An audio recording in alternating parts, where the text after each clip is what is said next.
जंगीशाही मामा के ख़बर ॾींदा हलूं। मोहम्मद शफ़ीक जोखियो जी रिपोर्ट मुताबिक़ असिस्टेंट कमिश्नर ठट्टो पारां जंगशाही जे रूरल हेल्थ सेंटर ऐं वाटर सप्लाई ते छापा। इस्पताल में दवाउनि जी खोट समेत वाटर सप्लाई जे पाणीअ जूं मोटरूं ख़राब, रहवासी पीअण जे पाणीअ खां महरूम।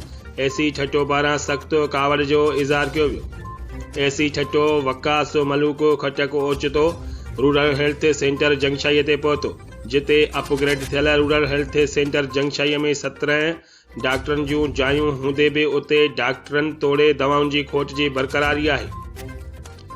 जिते एसी ठट्टो पारां स्टोर में मौजूदु दवाउनि जूं तारीख़ूं चेक करे रूरल हेल्थ सेंटर में क़ाइमु लेबर रूम जो पिणु जाइज़ो वरितो। उन मौक़े ते एसी ठट्टो वकास मलूक साहबनि सां ॻाल्हाईंदे चयो त रूरल हेल्थ सेंटर जंगशाही मसइलनि जे शिकार बणियल आहे, जिते डॉक्टरनि दवाउनि जी खोट समेत मरीज़नि खे इलाज जूं बहितर सहूलियतूं मुयसर न आहिनि। अहिड़ी रिपोर्ट आला अख़्तियारनि खे मोकिली वेंदी। एसी ठट्टो पारां जंगशाही वाटर सप्लाई जो पिणु जाइज़ो वरितो आहे, जिते मोटर रूम में ख़राब मोटरूं ॾिसी अफ़सोस जो इज़हार कंदे चयो त मोटरूं ख़राब हुजण करे पाणीअ जा तला सुका पिया आहिनि, जंहिंजे करे रहवासी पीअण जे पाणीअ खां बि महरूम बणियल आहिनि।